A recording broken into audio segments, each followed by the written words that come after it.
Gibson had one more trick up its sleeve before the stage was fully set for guitar effects pedals. Following the trend of louder and louder, the first ever humbucker pickups debuted on Les Pauls in 1957. They used 2 coils per pickup to buck the hum, or cancel out the electromagnetic interference. As we've seen, most pickups use magnets to produce a magnetic field around the strings and induce an electrical current in the surrounding coils as the strings vibrate. Humbuckers work by pairing a coil with the north poles of its magnets oriented up towards the strings, with another coil right next to it which has the south pole of its magnets oriented up towards the strings. By connecting the coils together out of phase, the interference is significantly reduced via phase cancellation. The string signals from both coils add up instead of canceling because the magnets are placed in opposite polarity. For the rest of history, there have been many innovative guitars, but I'm not really going to talk about them as they arise because, in my opinion, they will always be an imitation of the original Fender versus Gibson outproduce each other war of the 1950s. Well, maybe there is one worth mentioning in the same breath, as it was born around the same time.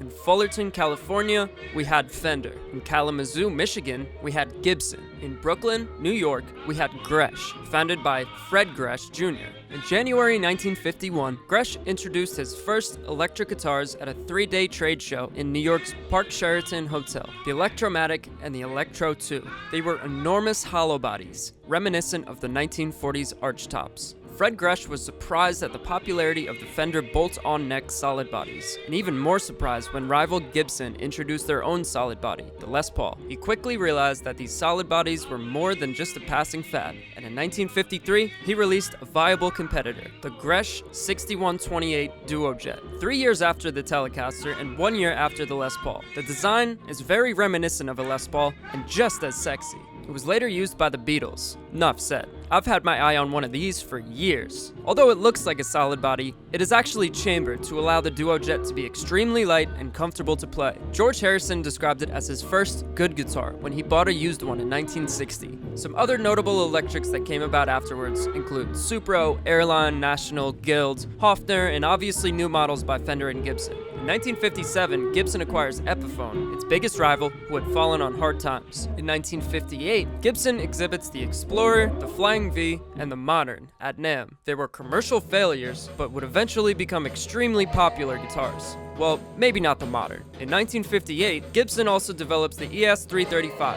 which combines modern solid body construction with the traditional hollow body look. This was the first semi-hollow body guitar, and would go on to be one of the most successful concepts in history. It allowed the sustain of a solid body with the spacious, woody acoustics of a hollow body, without the hum. In 1975, we get the Fender Mustang, used by Kurt Cobain, Mac DeMarco, John Frusciante, Omar Rodriguez-Lopez, and Archie Marshall.